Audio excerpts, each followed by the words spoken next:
Urugo rwiza rwo mw'Edeni habaye umuhango ukomeye.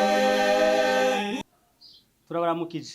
Uyu munsi tugiye kuganirira hamwe ibijanye n'ubutunzi bwo mu rugo. Bibiliya ijambo ry'Imana riratubwira gutya. Igitabo c'imigani igice ca 24 umurongo wa 3 n'uwa 4. Ubwenge nibwo bwubaka urugo kandi ubukerebutsi nibwo burukomeza. Uca ubwenge niko kuzuza inzu zo muri bwo, ubutunzi bwose bw'igiciro kinini kandi bw'igikundiro.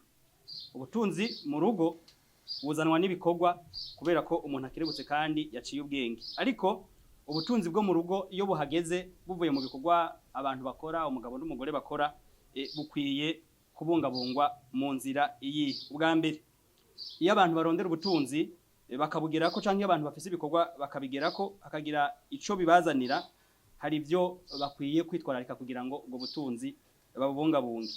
Ubwa mbere, ntibyemewe ko umugabo canke umugore agira ibyo yinjije mugenzi we atazi. Amasoko y'ivyo ukuramwo ubutunzi umugabo canke umugore mugenzi wawe akwiye kuba bizi. Si vyiza, ntibyemewe n'ijambo ry'Imana, ntibyemewe ku bakristo ko umugabo agira amafaranga canke agira ubutunzi runaka umugore atazi, ko umugore agira ubutunzi runaka umugabo atazi. Hari abagabo batunga amaparasera abagore batazi, hari abagore borora impene canke inka abagabo babo batazi. Ivyo ku bana b'Imana nk'abakristo ntibyemewe. Ubwa kabiri, ntibyemewe kumwe mu bubakanye akoresha ubutunzi bwo mu rugo uwundi atabizi batagiye inama.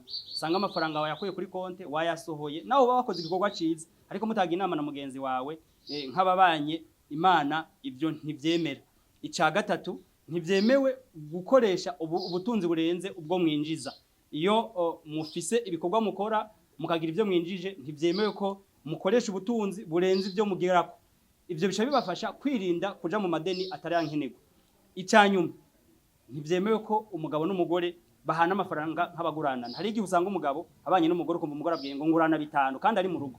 Mu gitabo citwa Conseil à l'Église mu cigwa ca 27 muzosoma mu ijambo rivuga ngo umugabo akwiye kugenera umugore amafaranga runaka umugore ashobora gukoresha uko ashatse atabitegetswe n'umugabo.